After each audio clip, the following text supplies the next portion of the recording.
พุทโธเมนาโถพระพุทธเจ้าเป็นที่พึ่งอันประเสริฐของข้าพเจ้าธัมโมเมนาโถพระธรรมเป็นที่พึ่งอันประเสริฐของข้าพเจ้าสังโฆเมนาโถพระสงฆ์เป็นที่พึ่งอันประเสริฐของข้าพเจ้าขอความนอบน้อมของข้าพเจ้าจงมีแด่พระสัมมาสัมพุทธเจ้าผู้ตรัสรู้ชอบได้โดยพระองค์เองข้าพเจ้าระลึกถึงพระพุทธเจ้ากับทั้งพระธรรมและพระสงฆ์ว่าเป็นที่พึ่งกำจัดภัยได้จริงที่พึ่งอื่นของข้าพเจ้านั้นบ่มีพระพุทธพระธรรมพระสงฆ์ปัญญาสัจจะความดีเป็นที่พึ่งหนึ่งเดียวของข้าพเจ้าน้อมกราบถวายความเคารพนอบนบในเมตตาปรมีธรรมของพระเถรานุเถระครูบาอาจารย์ทุกท่านด้วยความเคารพอย่างสูงยิ่งครับขอธรรมสวัสดีทั้งความสุขความเจริญรุ่งเรืองในทางโลกและทางธรรมจงปรากฏมีแก่บรรดาญาติโยมสาธุชนพุทธบริษัทท่านทั้งหลายที่กำลังติดตามรับชมแล้วก็รับฟังอยู่ณขณะนี้บอกว่าจะเป็นทางคลื่นสถานีวิทยุคลื่นพระพุทธศาสนาและจริยธรรมจังหวัดเชียงใหม่ FM 96.0 เมกะเฮิรตซ์หรือท่านทั้งหลายที่กำลังติดตามรับชมทาง Facebook วัดยางกวงนครเชียงใหม่พบปะกันกับรายการสร้างเข็มทิศชีวิตด้วยพระรัตนตรัยจะแสดงรายการโดยตนตัวของอัตมภาพพระครูปรัตถินวัตรญาณสิทธิวาทีสำนักวัดยางกวงจอมสลีปุรินามหนังรั้วตำบลหายาอำเภอเมืองเชียงใหม่จังหวัดเชียงใหม่สำนักปฏิบัติธรรมประจำจังหวัดเชียงใหม่แห่งที่35ในนามศูนย์เผยแผ่หลักธรรมพระราชทานธรรมนาวาวังนครพิงค์เช้าวันนี้ก็พบปะกับบรรดาญาติโยมหมู่เฮาทุกคนทุกท่านต้องขออนุโมทนาผู้ควบคุมรายการทุกท่านบอกว่าจะเป็นหลวงพ่อพระมหาประสิทธิ์ปาสาธิโกตลอดจนถึงป้านานวุฒิชาติคำปันนะซึ่งตะกี้ก็บอกว่าจะไปบริจาคเลือดก็ขออนุโมทนาบุญด้วยนะกับป้านานวุฒิชาติพร้อมทั้งครอบครัวได้ร่วมสร้างบุญใหญ่เนาะการบริจาคเลือดนี่ก็ถือว่าเป็นบุญสำคัญนะบางคนถามว่า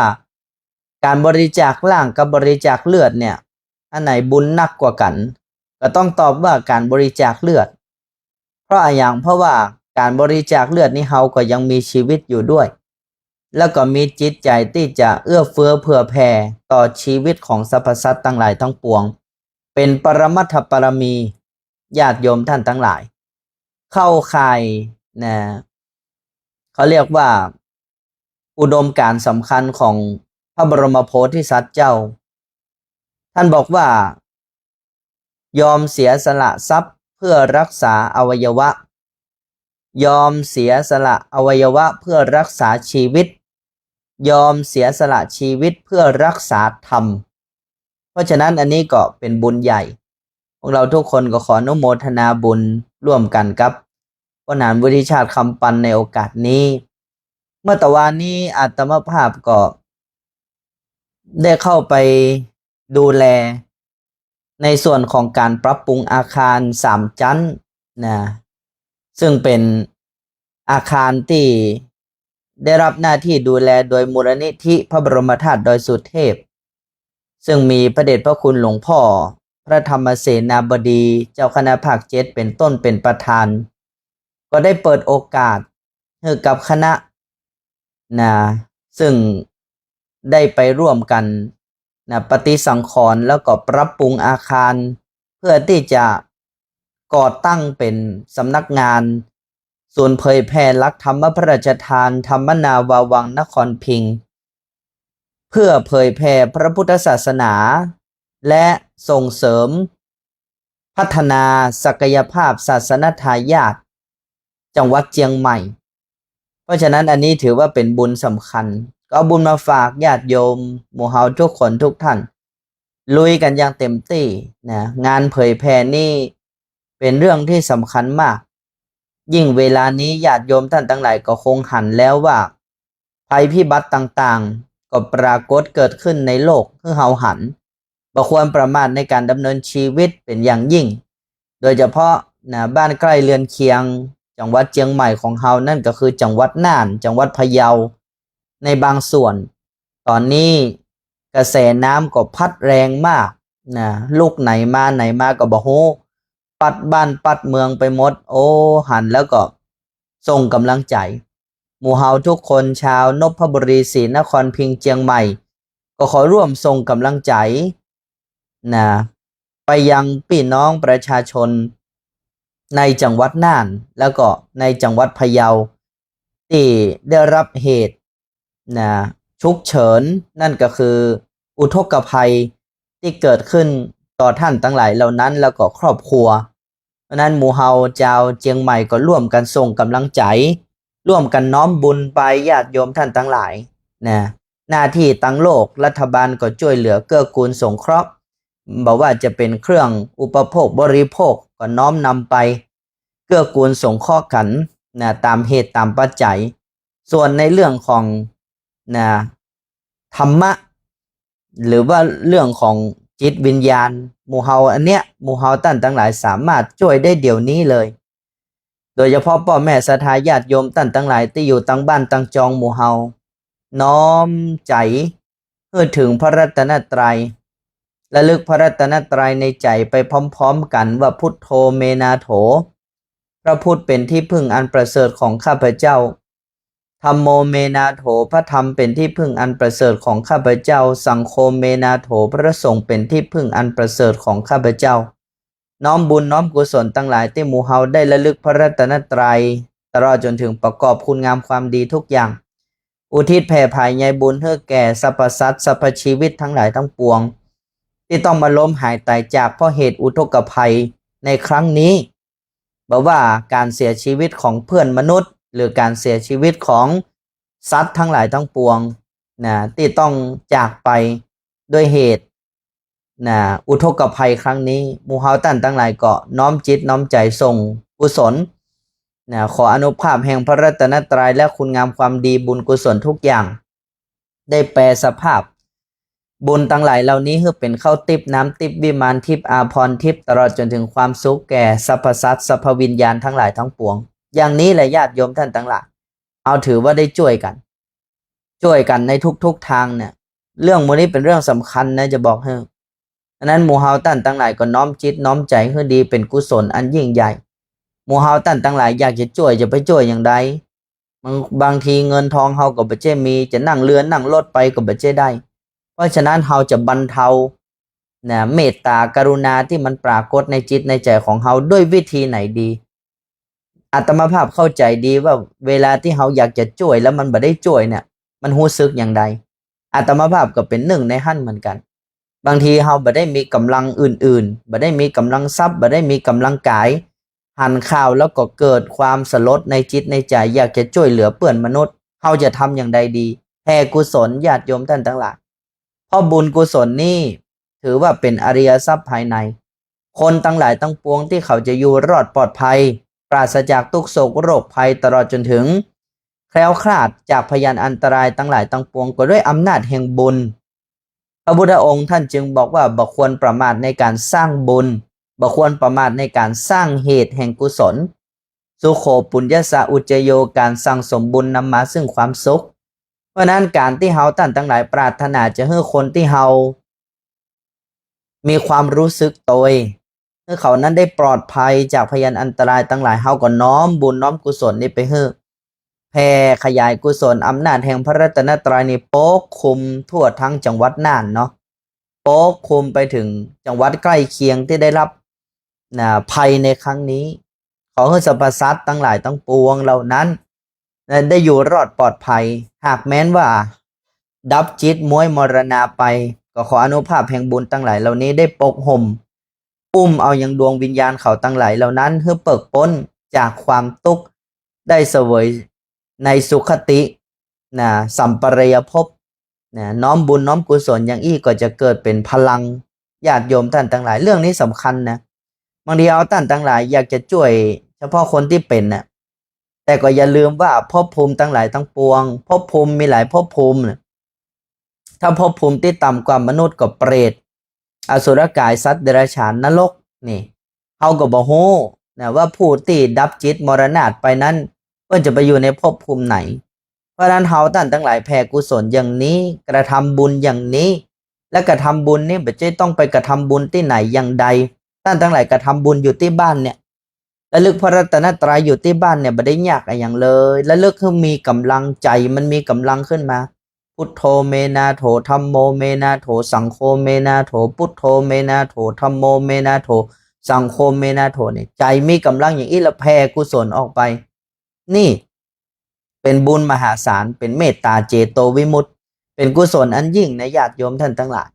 อันนั้นหมู่เฮาท่านทั้งหลายร่วมกันเนาะร่วมกันพ่อแม่ศรัทธาทุกคนทุกท่านเชียงใหม่เฮานี่ก็บ่ควรที่จะประมาทช่วงนี้ฝนก็ตกน้ำก็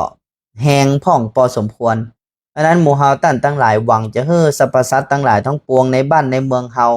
ตลอดจนถึงชีวิตของหมู่เฮาท่านทั้งหลายนั้นอยู่รอดปลอดภัยก็ร่วมกันสร้างเหตุเนาะเฮาท่านทั้งหลายต้องมาสร้างเหตุต้องมาใส่ใจในเรื่องของเหตุให้มากนะ ทุกอย่างเนี่ยมันเป็นไปตามวิบากกรรมแต่อันนี้เรื่องแต่นะแต่เจ้าอาตมาภาพนะบ่ได้ไปบิณฑบาตเพราะว่าวันนี้ฝนตกพอรับจังหันเช้าเรียบร้อยก็ได้ฮื้อโอวาทธรรมแล้วก็โยมนะซึ่งเป็นโยมอุปถัมภ์วัดนี่แหละก็นำเอานะขันดอกไม้นะมากล่าวขอขมานะด้วยอันเป็นอริยประเพณีเขาก็เลยปรารภกันในเรื่องของกรรมแล้วก็วิบากกรรมการอโหสิกรรมในญาติโยมท่านทั้งหลายอโหสิกรรมซึ่งกันและกันนี่นะมันย่อมทำได้อยู่แล้วแต่ว่าวิบากกรรมนั้นจะให้ลดทอนไปตามการอโหสิกรรมนั้นอันนี้ยังบ่ใจเมื่ออโหสิกรรมกันแล้วเนี่ยแม่นละความพยาบาทความที่จะเบียดเบียนซึ่งกันและกันเนี่ยมันหายไปอันนี้เป็นอานิสงส์สำคัญแต่ถ้าว่าวิบากที่ทำลงไปนั้นกายกรรมวจีกรรมมโนกรรมที่พลาดพลั้งต่อไปนั้นอันนี้เป็นวิบากที่ลบล้างบ่ได้เพราะนั้นญาติโยมท่านทั้งหลายพระสัมมาสัมพุทธเจ้าพระองค์จึงให้หมู่เฮาท่านทั้งหลายบ่ควรประมาทแล้วให้สำรวมกายวาจาใจของตนให้ดีพอได้กระทำกรรมพลาดลงไปแล้วเนี่ยวิบากนั้นแก้กันบ่ได้วิบากนั้นแก้กันบ่ได้บางคนคิดว่าการอโหสิกรรมนี่นะหมายความว่ามันระงับเวลานุเวรกันแล้วถูกแล้วมันระงับแต่มันระงับเพียงแค่เฮากับเขาเท่านั้นแต่ผลที่กระทำลงไปต่อเขากายกรรมที่กระทำร่วมไปวจีกรรมที่กระทำร่วมไปมโนกรรมที่กระทำร่วมไปยังจะต้องส่งผลวิบากนั้นเป็นไปตามสัจจะเป็นไปตามธรรมชาติเพราะฉะนั้นเนี่ยพระสัมมาสัมพุทธเจ้าเมื่อพระองค์ทรงตรัสรู้ค้นพบความจริงของโลกใบนี้ค้นพบการทำงานของสัจจะแล้วเนี่ยพระองค์จึงพยายามเพื่อหมู่เฮาท่านทั้งหลายบ่ควรประมาทบ่ควรประมาทบ่ใช่ว่าอโหสิกรรมกันแล้วทุกอย่างจะจบวิบากกรรมที่กระทำร่วมกันไปแล้วมันจะบ่เกิดขึ้นกับเฮาแล้วไม่ใช่ถ้าเฮาท่านทั้งหลายคิดบ่ดีกับไผทำบ่ดีกับไผบ่ดีกับไผนั้นวิบากนั้นย่อมจะส่งผลแน่นอนแต่ถ้าท่านทั้งหลายต้องการอยากจะให้วิบากนั้นเจือจางเฮาท่านทั้งหลายก็จะต้องสร้างวิบากที่ผลดีขึ้นเขาเรียกว่ามันต้องปริมาณเนี่ยมันต้องเหนือชั้นกันมันเหมือนเกลือกับน้ำถ้าน้ำมันน้อยน้ำเนี่ยเหมือนกุศลเกลือเนี่ยเหมือนอกุศลนะถ้าน้ำมันน้อยเกลือเม็ดมันใหญ่เนี่ยน้ำนั้นอย่างใดก็ต้องเค็มแน่นอนจะต้องส่งผลแน่นอนแต่ถ้าว่าเกลือก็ยังมีอยู่แต่น้ำมีในปริมาณมากท่านทั้งหลายทราบกันอยู่แล้วว่าเกลือนั้นจะออกรสออกชาติแทบจะไม่ได้เพราะปริมาณน้ำที่มากมันก็ไปเจือจางเอาความเค็มของเกลือเนี่ยหายไปหมดเพราะฉะนั้นวิธีการที่หมู่เฮาท่านทั้งหลายจะหลีกหนีนะที่จริงมันหลีกหนีไม่ได้หรอกเอาเป็นว่าถ้าบ่อยากเจอวิบากกรรมอันเป็นอกุศลกรรมเกิดขึ้นกับตัวเก่าก็จงอย่าประมาทในการสร้างกุศลกรรมคือความดี สร้างวิบากดีเข้าไว้โดยการระลึกพระรัตนตรัยในญาติโยมท่านทั้งหลายการระลึกพระรัตนตรัยนี่แหละเป็นการสร้างวิบากดีให้กับตัวเก่าท่านทั้งหลายแทบจะไม่ต้องไปฟังงี้อย่างเลยสิ่งแรกเลยที่จะต้องทำเดี๋ยวนี้ก็คือระลึกพระรัตนตรัยยังไม่ต้องไปบนบานศาลกล่าวไม่ต้องไปกลัวอะไรหยังไม่ต้องไปทำพิธีอะไรหยังไม่ต้องไปสะเดาะเคราะห์สะเดาะภัยอะไรหยังที่ไหนเนี่ยทำใจของตัวเก่าให้เป็นมหากุศลด้วยการที่หมู่เฮาท่านทั้งหลายระลึกพระรัตนตรัยถือเอาปัญญาสัจจะความดีเป็นที่เบิ่งเป็นสรณะเอาอริยสัจสี่นำทางชีวิตนี่แหละเป็นมงคลชีวิตอย่างยิ่งฉะนั้นวิธีการง่ายๆขนาดนี้หมู่เฮาท่านทั้งหลายบอกฮู้ว่าเคยทำวิบากกรรมอย่างมาพ่องในอดีตอยากจะให้เปิกพ้นจากวิบากกรรมอันเป็นอกุศลกรรมเหล่านั้นวิธีการก็ให้หมู่เฮาท่านทั้งหลายไปตั้งมั่นตั้งใจระลึกพระรัตนตรัยให้ดีอันนี้ก็จะเป็นกุศลนำพาชีวิตหมู่เฮาทุกคนทุกท่านอันนั้นเอากันว่ากันให้ถูกก็คือบ่ควรประมาทในการใช้ชีวิตกันแล้วกันบ่ควรเอาความคิดของตัวเก่าไปตั้งใจดูถูกดูแคลนไผนะเอาความคิดของตัวเก่าไปคิดบาดหมางพยาบาทต่อไผบ่เอากำอู้ตัวเก่าไปเฉือนน้ำใจของไผบ่เอาการกระทำของตัวเก่าไปทำลายชีวิตของไผตรงนี้ก็คือสำรวมระวังกันก่อนแล้วกันถ้าหมู่เฮาท่านทั้งหลายบ่ฮัดสำรวมระวังตรงนี้เนี่ยท่านโดนแน่นอนนะท่านโดนแน่นอนวันนี้หลายคนบอกว่าโหเฮายังไม่ได้ไปทำอย่างฮื้อไผ่เด้อนะแต่ทำไมคนอื่นถึงกึดบดีกับเฮาอย่างนี้ท่านทั้งหลายก็ต้องกลับมามองตัวเก่าว่าเฮาเองก็ยังกึดบดีกับคนอื่นได้เลยก็ถูกแล้วคนอื่นเพื่อจะกึดบดีกับเฮามันก็สมกันแล้วสมสมการกันแล้วนะเพราะกฎตายตัวของธรรมชาตินี้เมื่อเฮากระทำกรรมเช่นไรย่อมได้รับผลเช่นนั้น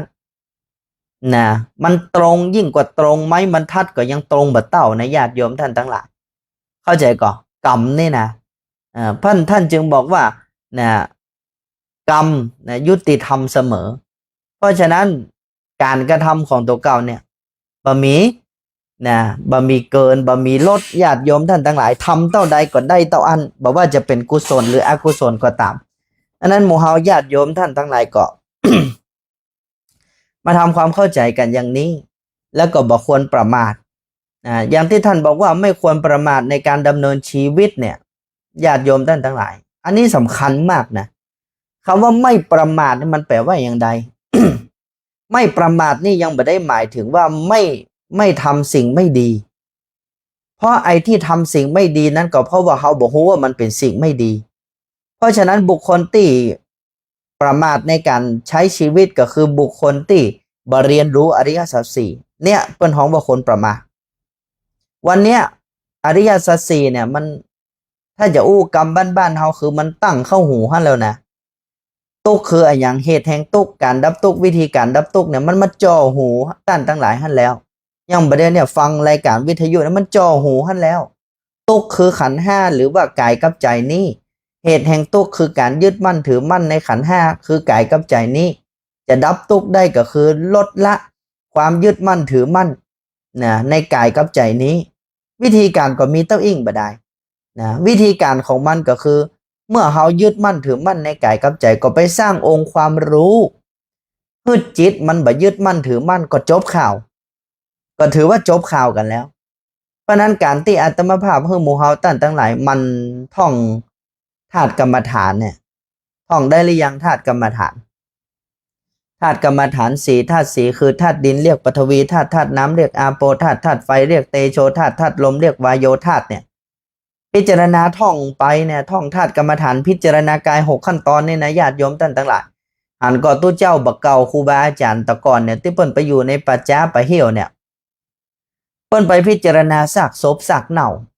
ที่เปิ้นไปพิจารณาอย่างนั้นคือเปิ้นไปพิจารณาความจริงที่จะต้องเกิดกับตัวของเปิ้น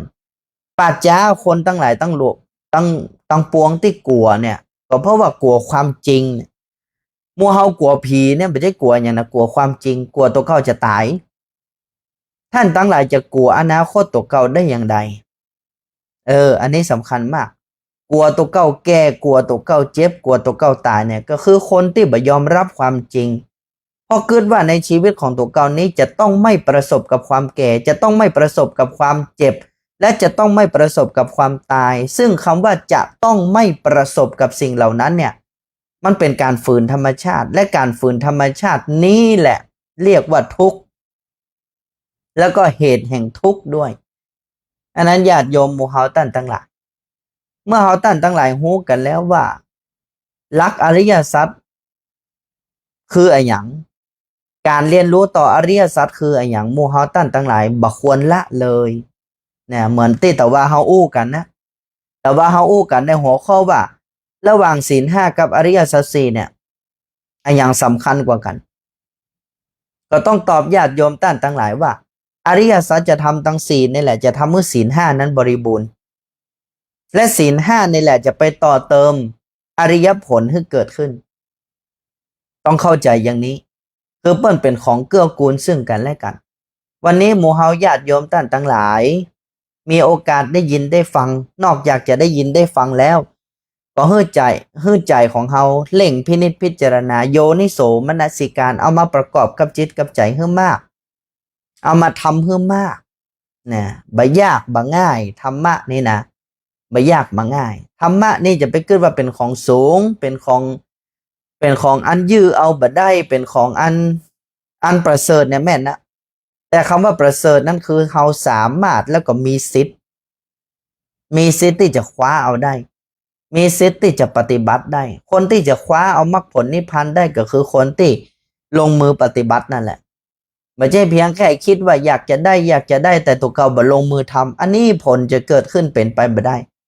อันนั้นญาติโยมหมู่เฮาท่านทั้งหลายบ่ควรประมาทเพราะบุคคลผู้ประมาทคือบุคคลที่บ่ใส่ใจต่อการเรียนรู้อริยสัจท่านทั้งหลายบ่ต้องเอาเรื่องอื่นมาอู้เขาว่าประมาทนะประมาทเพราะว่าเลินเล่อต่อสติประมาทเพราะว่าอ่าบ่ได้รู้สิ่งนี้แต่ละทำมันลงไปประมาททางกายประมาททางวาจาประมาททางใจที่มันมีคำว่าประมาทเป็น108,900เนี่ย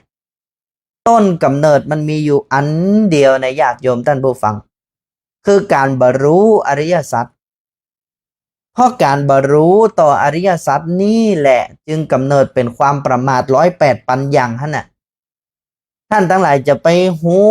108,000อย่างในความประมาทและท่านบ่หูอริยสัจเนี่ยมันแก้กันบ่ลงเพราะบางคนคิดว่าความประมาทเนี่ยมันต้องเฉพาะเรื่องเรื่องเป็นเรื่องไปที่จริงบ่ใช่มันยังจะมีอย่างมากมายบอกว่าจะเป็นการประมาทในการใช้ชีวิตประมาทในการเรียนหนังสือประมาทในการใช้รถใช้รางใช้ถนนประมาทในการใช้เครื่องกลเครื่องจักรประมาทในการประมาทในการอยู่ร่วมกับสังคมมันมีแหมเยอะคำว่าประมาทเนี่ยแต่มันจะจบข่าวจบเกมลงไปเลยถ้าท่านทั้งหลายหูอริยสัจ เพราะถ้าท่านทั้งหลายเรียนรู้อริยสัจเท่านั้นแหละความประมาททั้งหมดทั้งสิ้นจะจบลงไปเพราะเหตุและผลจะทำงานในใจของทุกคนทุกท่านเมื่อเหตุกับผลทำงานในจิตในใจของหมู่เฮาท่านทั้งหลายแล้วจะประมาทเป็นไปบ่มีเพราะว่าเหตุผลมันประกอบแล้วมันหู้อะอย่างเป็นเหตุอะอย่างเป็นผลอะอย่างควรอะอย่างบ่ควรอันนี้ดีอันนี้บ่ดีมันรู้ชัดเจนแจ่มแจ้งเมื่อเดินทางมันก็บ่เจ็บมันก็บ่เหนื่อยเพราะมันรู้ดีว่าทางที่ตัวเก่ากำลังเดินนั้นเป็นทางอันประเสริฐที่พระสัมมาสัมพุทธเจ้าเรียกว่าอริยมรรคทุกขานิโรธคามินีปฏิปทานี่ญาติโยมท่านทั้งหลายเป็นทางอันจะดับทุกข์ได้เที่ยงแท้แน่นอนญาติโยมท่านผู้ฟังกรรมนี้ให้ดีเนอะจะพ้นทุกข์บ่ได้ถ้าไม่รู้จักอริยสัจสี่จะพ้นทุกข์เป็นไปไม่ได้ถ้าไม่รู้จักอริยสัจสี่การปฏิบัติของท่านทั้งหลายเวลานี้เป็นอย่างไรกันพ่องสู้ๆเนอะ ตั้งใจปฏิบัติของตัวเก่าไปแต่อาตมาภาพสะกิดหน่อยว่าการปฏิบัติของหมู่เฮาตั้นทั้งหลายที่ทำกันอยู่ที่บ้านบอกว่าสายในก็ตามแต่ที่เฮามั่นใจแล้วก็ทำอยู่ท่านทั้งหลายลองมาทบทวนให้ดีว่าสิ่งที่ท่านทั้งหลายกำลังทำอยู่นั้นเป็นไปเพื่อให้หันแจ้งในอริยสัจใช่หรือไม่ดังนั้นเรื่องนี้ไขให้คำตอบญาติโยมบ่ได้มีแต่ตัวของท่านทั้งหลายเท่านั้นที่ท่านทั้งหลายบอกว่าสิ่งที่ทำอยู่นี้มันดีอยู่แล้วสิ่งที่ทำอยู่นี้มันดีอยู่แล้วก็จงตอบอาตมาให้ได้ว่าสิ่งที่ทำอยู่นี้เป็นไปเพื่อหันอริยสัจปฏิบัติมากี่ปีแล้วทำให้ท่านทั้งหลายได้หันอริยสัจอย่างแจ่มแจ้งขึ้นใช่หรือไม่ถามแห่งกรรมหนึ่งว่าใช่หรือไม่เอากันตะเอียเอาตะเอียญาติโยมท่านทั้งหลายบ่ให้มันเกินไปกว่านี้ถ้าสิ่งที่ท่านทั้งหลายทำอยู่เวลานี้มันทำให้ท่านทั้งหลายหันอริยสัจสี่อาตมาก็สาธุอนุโมทนาด้วยแต่ถ้าสิ่งที่ท่านทั้งหลายทำอยู่ในเวลานี้มันทำให้ท่านทั้งหลายยังบัดแจ่มแจ้งแล้วก็ยังบ่ฮู้จักอริยสัจสี่เตื้อท่านทั้งหลายก็ทบทวนเอาเองว่าจะต้องทำอย่างใดเพราะคนจะพ้นทุกข์จะขาดอริยสัจไปไม่ได้คนจะเข้าถึงมรรคผลพระนิพพานสัมหายญาติโยมท่านทั้งหลายถ้ามาข้ามก้าวกระโดดเรื่องอริยสัจสี่นี้บัดแจ้งแทงตลอดในอริยสัจสี่นี้บ่ต้องอู้กันเลยทีเดียวสำคัญนะอาตมาภาพหันความปรารถนาของญาติโยมโอ้ยตั้งใจกันดีบ่อยากจะเกิดละอยากจะให้มันพ้นทุกข์ทุกคนมีความปรารถนาดีกันหมดแหละตั้งเป้าไว้ดีแต่คำว่าตั้งเป้าไว้ดีนั้นปฏิบัติตรงหรือไม่นี่สำคัญคนจะพ้นทุกข์บ่ได้พ้นด้วยอำนาจอื่นๆญาติโยมท่านทั้งหลายวันนี้ท่านจะมีฤทธิ์มีเดชจะฮู้แจ้งโลกธาตุอะไรอย่างก็ตามแต่จะฮู้อดีตจะฮู้อนาคตแต่ท่านบ่ฮู้จักอริยสัจสี่บ่ฮู้อะไรอย่างเป็นทุกข์เหตุแห่งทุกข์การดับทุกข์วิธีการดับทุกข์บ่แจ้งในพระไตรลักษณ์คือบ่เข้าใจว่าความจริงของธรรมชาติทั้งหลายทั้งปวงล้วนอนิจจังบ่เที่ยงทุกขังเป็นทุกข์อนัตตาบ่ใช่ตัวตนถ้าท่านทั้งหลายข้ามเรื่องโมนี้ไปนี่นะการจะพ้นทุกข์ดับทุกข์เนี่ยเป็นไปได้ยากแล้วก็ impossible มันเป็นไปบ่ได้นะญาติโยมท่านผู้ฟังมันเป็นไปบ่ได้เพราะฉะนั้นขอให้หมู่เฮาท่านทั้งหลายตั้งหลักกันให้ดี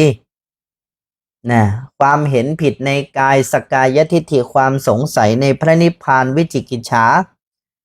ความถือผิดอย่างงมงายศีลพัตตปรามาสอย่างใดอย่างหนึ่งมีอยู่สังโยชน์ธรรมเหล่านั้นย่อมเป็นอันพระโสดาบันละได้แล้วพร้อมด้วยปัญญาเห็นแจ้งทีเดียวนี่ญาติโยมท่านทั้งหลายอันหนึ่งพระโสดาบันเหล่านั้นเป็นผู้พ้นแล้วจากอบายทั้งสี่ไม่กระทำอภิฐานหกแน่เข้าใจก่อนการที่มูฮัมหมัดตั้งหลายจะหนีนรกเนี่ยจะบสู่อบายเนี่ยท่านทั้งหลายมีสิทธิ์ที่จะทำได้เพราะตอนนี้ท่านยังมีลมหายใจและมีชีวิตญาติโยมกลัวมโนหกก็ล่ะกลัวก็ที่ฟังกันอยู่ตั้งบ้านเป็นไดมโนหกนี่น่าไปก็นรกเปรตอสุรกายสัตว์เดรัจฉานหมู่เฮาอยากจะไปอยู่ภพไหนหรือบ่อยากไปแม่นก็หมู่เฮาบ่อยากไปอบายภูมิทั้งสี่ใช่หรือไม่เพราะมันเป็นของทุกข์ของร้อนใช่หรือไม่แต่คำว่าบ่อยากไปของหมู่เฮาตั้งหลายหูวิธีจริงๆหรือเปล่าว่ามันจะบ่ไปได้เพราะอำนาจของอะไรบ่ใช่แค่คิดอย่างเดียวว่าบ่อยากไปบ่อยากตกมรรคบ่อยากไปสู่อบายภูมิบ่อยาก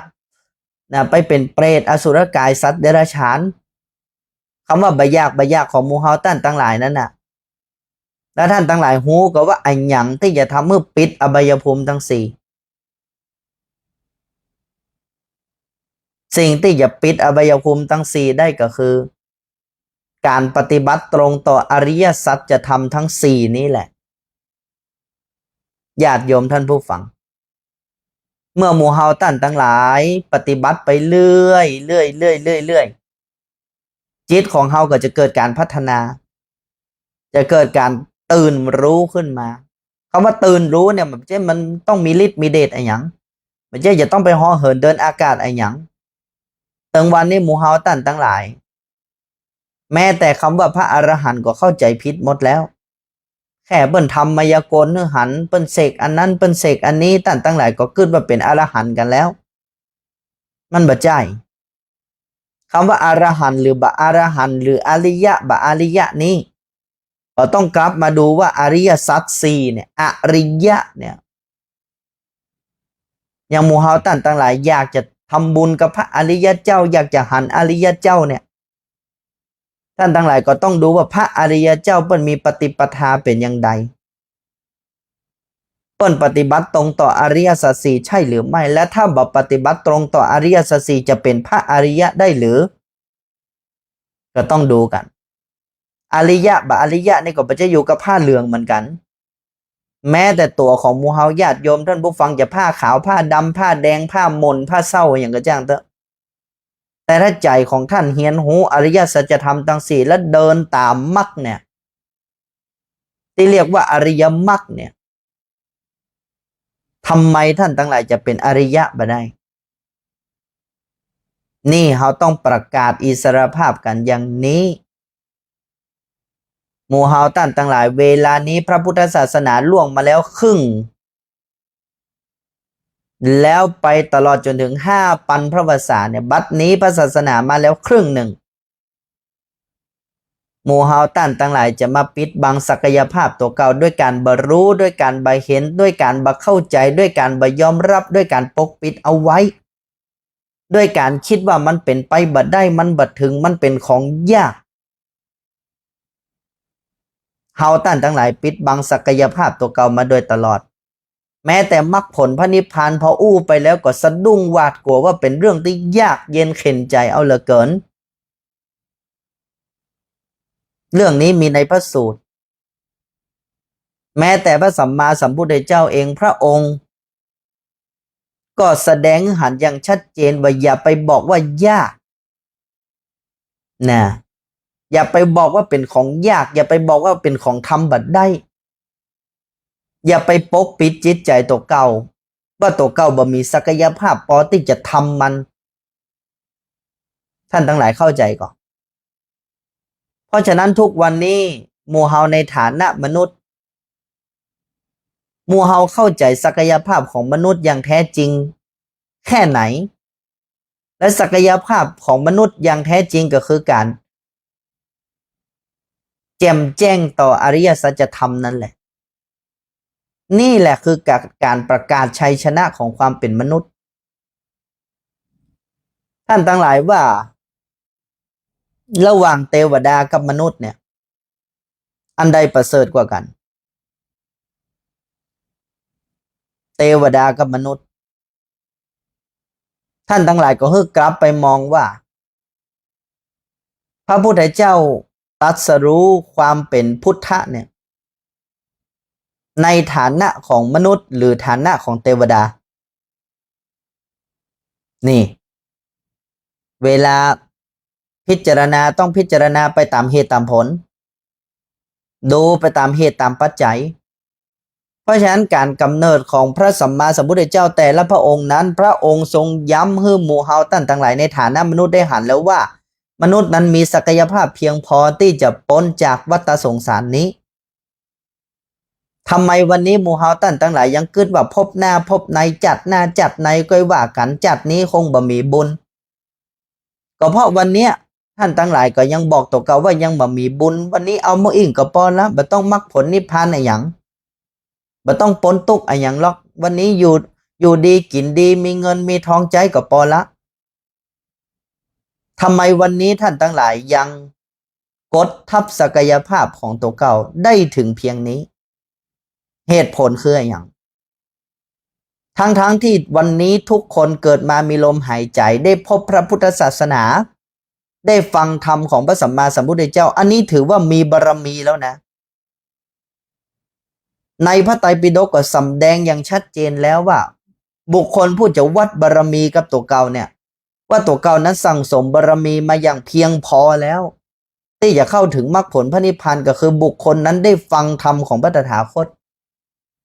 โดยยิ่งไปกว่านั้นได้ฟังหูว่าอริยสัจธรรมทั้งสี่คืออะไรอย่างมีวิธีปฏิบัติอย่างใดอันนี้แหละคือบารมีที่เต็มพร้อมแล้วแต่ทำไมวันนี้ญาติโยมฟังคำว่าอริยสัจสี่และยังบอกว่าตัวเก่าบ่สามารถ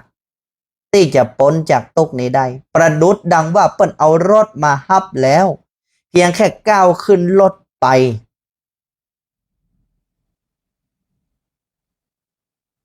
แต่ท่านบ่กล้าขึ้นรถ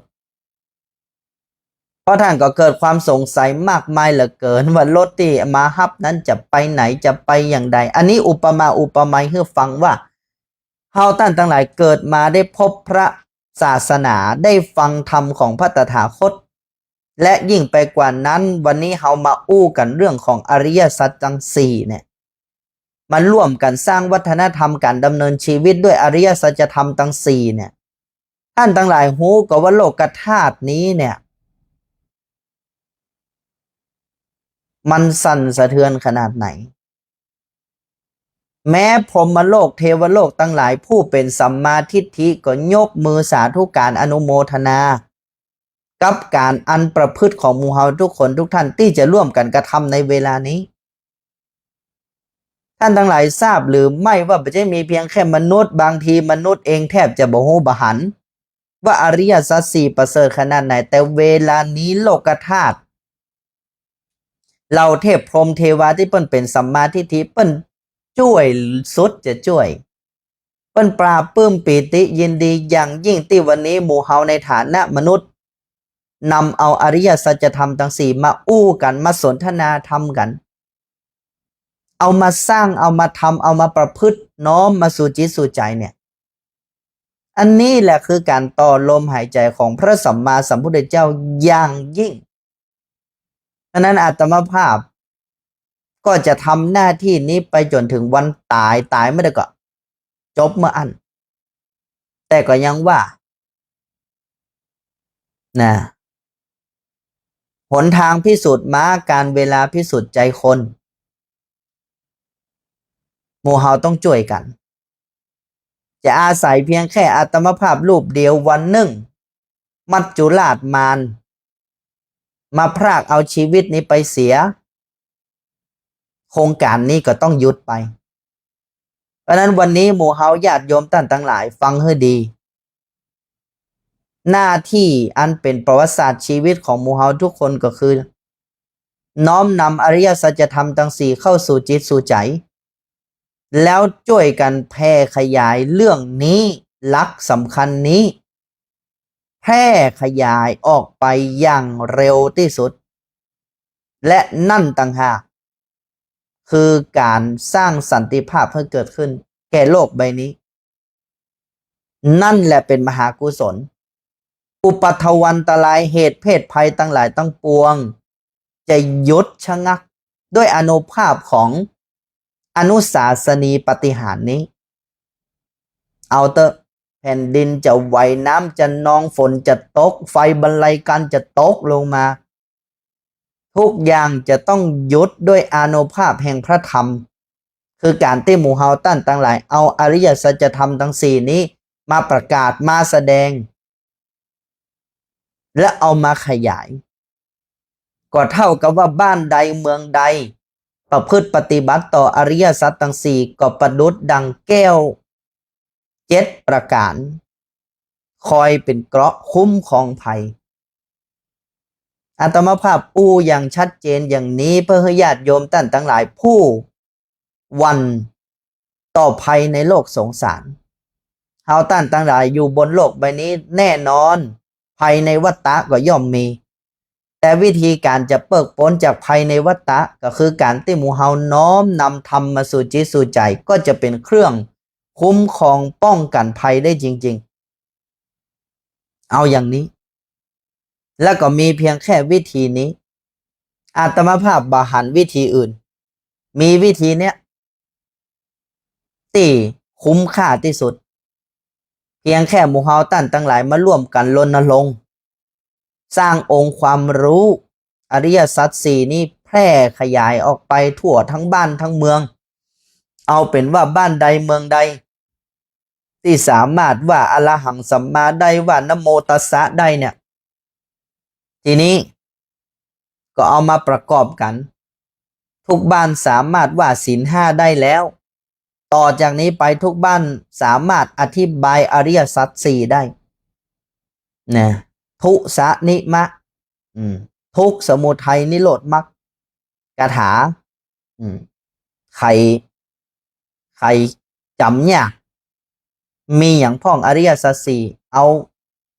คาถาก้มไปทุสะนิมะทุสะนิมะทุสะนิมะคาถาหัวใจอริยสัจทุก็คือทุกสะก็คือสมุทัยนิก็คือนิโรธมะก็คือมรรคทุกคือกายกับใจนี้เหตุแห่งทุกข์เพราะยึดมั่นถือมั่นในกายกับใจนี้จะดับทุกข์ได้ก็เพราะละวางความยึดมั่นถือมั่นในกายกับใจนี้วิธีการอันจะดับทุกข์ดับโทษได้ก็คือการรู้แจ้งแทงตลอดในกายกับใจนี้มีแค่นี้เอาอย่างอี้เลยญาติโยมท่านทั้งหลายทุสะนิมะทุสะนิมะนะเอาไปเป็นหลักในการประพฤติปฏิบัติในชีวิตของตนเวลาญาติโยมท่านทั้งหลายประสบปัญหาเจออย่างมาทุสะนิมะตุกคืออย่างไปหาเกาหาหากมันที่ว่าตุกอย่างตุกที่ว่าเหตุแห่งตุกอย่างคือเหตุแห่งตุกอันเที่ยงแท้อันของแท้ของมันคืออย่างนะไปหาเกาหาหากมันเพื่อได้นะถ้าทำอย่างนี้ประพฤติปฏิบัติอย่างนี้อันนี้แหละผลคือความสุขก็จะปรากฏแก่หมู่เฮาท่านทั้งหลายแต่ถ้าวันนี้คนในสังคมประเทศหรือแม้แต่หมู่เฮาท่านทั้งหลายที่กล่าวว่าเป็นชาวพุทธยังบ่ฮู้แม้กระทั่งอริยสัจธรรมทั้งสี่อันนี้เป็นของที่ต้องทบทวนกันให้ดีต้องทบทวนกันให้ดีเฮาท่านทั้งหลายต้องเรียงความสำคัญให้ถูกหลายคนอาจจะคิดว่าธรรมะของพุทธเจ้าก็เลือกใจกะมีตั้ง84,000 พระธรรมขันธ์แต่ละคนจริตก็บ่เหมือนกันเพราะฉะนั้นทุกคนจะใจอย่างก็ได้แหละลักธรรมอย่างก็ถึงนิพพานทั้งนั้นบ่ใจลักธรรมอย่างก็ถึงนิพพานบ่ใจลักธรรมทุกลักธรรมจริงอยู่ย่อมถึงมรรคผลพระนิพพานแต่ทุกลักธรรมต้องผ่านกระบวนการคือรู้อริยสัจถ้าวันนี้ท่านทั้งหลายจะถือเอาแค่ลักธรรมเดียวยกตัวอย่างถือขันติแบบบ่เข้าใจอริยสัจเปิ้นบ่ฮ้องว่าขันติจะถือทานแต่ฮื้อทานโดยบ่ฮู้จักอริยสัจ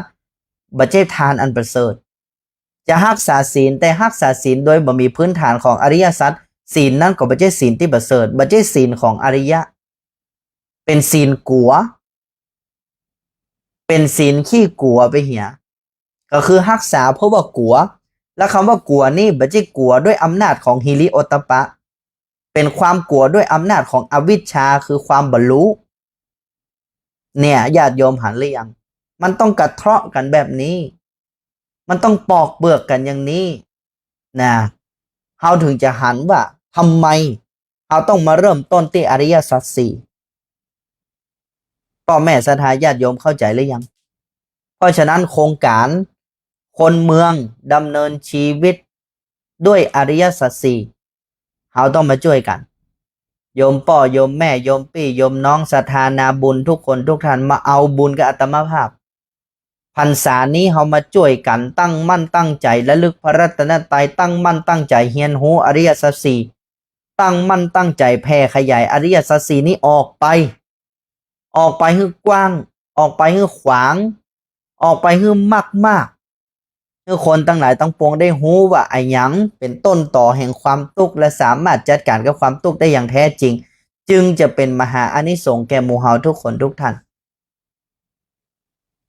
เพราะนั้นขอฝากไว้กำเฮามาร่วมกันชีวิตนี้เกิดมาบ่ถึง100 ปีแต่เฮาได้สร้างประวัติศาสตร์ครั้งหนึ่งอาจจะมีการจารึกก็ได้ว่าพวกเราในกึ่งพุทธกาลปี2569หมู่เฮาชาวคลื่นสถานีวิทยุ FM 96.0 เมกะเฮิรตซ์ได้ร่วมกันปกป้องรักษาต่อลมหายใจของพระสัมมาสัมพุทธเจ้าด้วยการนำเอาอริยสัจสี่มาปฏิบัติคือมันเป็นตำนานไปเลยญาติโยมท่านทั้งหลายนะเปิ้นบอกว่าตำแหน่งอยู่ไม่นานตำนานตลอดไปและตำนานที่แท้จริงนี้จะส่งผลจารึกไปถึงลูกถึงหลานเฮาเขาจะได้ภูมิใจในตัวของหมู่เฮาว่าสิ่งที่หมู่เฮาละไว้ให้เขานั้นคืออะไรหยังแต่ถ้าวันนี้อริยสัจสี่อยู่เพียงแค่ในพระไตรปิฎกอันนั้นเปิ้นฮ้องว่าของตายนะญาติโยมท่านทั้งหลายเพราะวันข้างหน้าอาจจะปฏิบัติบ่ถูกเพราะอะไรหยังเพราะมันขาดกระบวนการมันขาดชีวิตลักในการดำเนินชีวิตมันขาดตอนไปถึงแม้ว่าคนรุ่นหลังจะโหว่าทุกเหตุแห่งทุกทางดับทุกวิธีการดับทุกคืออะไรหยังแต่ปฏิบัติบ่ถูกก็ใจบ่ได้เพราะนั้นหมู่เฮาต้องมาร่วมกันสร้างโมเดลสร้างให้คนในสังคมประเทศของเฮานั้นได้เกิดการเรียนรู้เกิดองค์ความรู้ในเรื่องเหล่านี้และอันนี้แหละเป็นสารตั้งต้นแห่งความดีตั้งหลายตั้งปวงอาตมาภาพเองก็หวังเป็นอย่างยิ่งแล้วก็คิดว่าสิ่งนี้เป็นสิ่งอันประเสริฐเทวบุตรเทวดาเปิ้นช่วยอยู่แล้วแหละแต่เวลานี้อาตมาภาพมาขอแหงเทวบุตรเทวดาผู้เดินดินทั้งหลายทุกคนก็คือญาติโยมทุกท่านมาขอแหงหมู่เฮาท่านทั้งหลายในฐานะอุบาสกอุบาสิกาผู้อุปถัมภ์พระศาสนาว่าเวลานี้สิ่งสำคัญที่จะต้องรีบตั้งขึ้นให้ได้ยังบ่ใช่เพียงแค่ศาสนทายาทแต่คือศาสนธรรมเฮาท่านทั้งหลายรักษาศาสนธรรมไว้ดีศาสนทายาทที่ดีจึงจะเกิดขึ้นแต่ถ้าวันนี้เฮามุ่งแต่จะสร้างศาสนทายาทแต่ทิ้งหลักคือศาสนธรรมศาสนทายาทนั้นมันก็จะเป็นศาสนทายาทที่เป็นขี้เมี่ยงเป็นสนิมไปเหียใช้การบ่ได้อันนั้นหมู่เฮาท่านทั้งหลายมาช่วยกันเนาะเรียงลำดับความสำคัญให้มันถูกว่าอะไรอย่างควรจะตั้งก่อนตั้งหลังขออนุโมทนากับความดีความตั้งใจของหมู่เฮาทุกท่านเป็นเหตุเป็นปัจจัยให้หมู่เฮาได้เข้าถึงมรรคผลพระนิพพานในชาติปัจจุบันนี้พุทโธธัมโมสังโฆอายุวันโนสุขังพระลังขอเจริญพร